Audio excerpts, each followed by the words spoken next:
Hey, welcome to Digital Theologian. I'm Michael Hoff, and today I want to talk to you just for a minute about Dietrich Bonhoeffer. He was a German theologian that many of you, I'm sure, are well aware of. He was put into a concentration camp during World War II and ultimately died for his faith.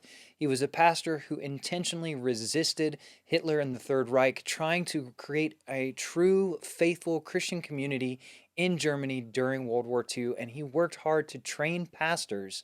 Starting out as somebody who was nonviolent, he ultimately was involved with the plot to overthrow Hitler. All of Bonhoeffer's actions stemmed from his belief that Christians should seek to make a difference in the world. In light of the upcoming Christmas holiday, I wanted to share with you a quote from Bonhoeffer that was referred to me by Dr. Alan R. Bevere through his Substack page. And if you'd like, you can check that out here. Please give it a look. He is a very thoughtful Wesleyan theologian and somebody that I had the privilege of studying under at Ashland. So if you'd like, check that out, subscribe to his Substack, but I hope you enjoy this quote. No priest, no theologian stood at the manger of Bethlehem. And yet all Christian theology has its origin in the wonder of all wonders that God became human. Holy theology arises from knees bent before the mystery of the divine child in the stable. Without the holy night, there is no theology. God is revealed in the flesh. The God human, Jesus Christ, that is the holy mystery that theology came into being to protect and preserve. How we fail to understand when we think that the task of theology is to solve the mystery of God, to drag it down to the flat, ordinary wisdom of human experience and reason.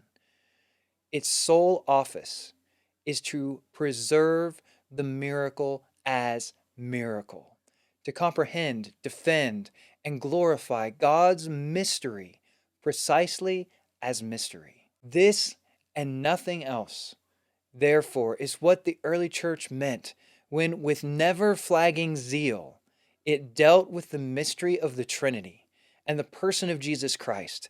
If Christmas time can ignite within us again something like a love for holy theology, so that we, captured and compelled by the wonder of the manger of the Son of God, must reverently reflect on the mysteries of God, then it must be that the glow of the divine mysteries has also been extinguished in our hearts and has died out. Man, there's so much in there to love. The recognizing that the value of theology is to defend the mystery of who God is as God, to recognize the miracle of God moving in history, that God became human. That is the distinctive, defining mark of Christianity.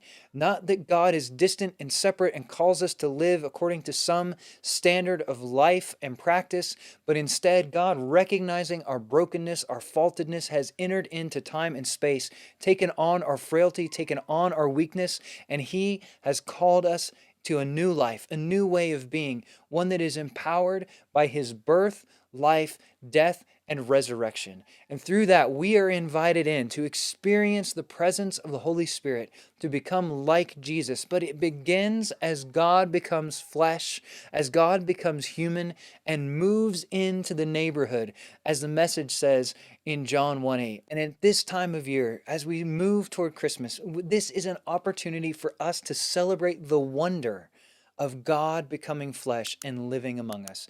So I hope that quote from Bonhoeffer encouraged you. Thank you guys so much for watching. Have an amazing day, and I'll see you in the next one.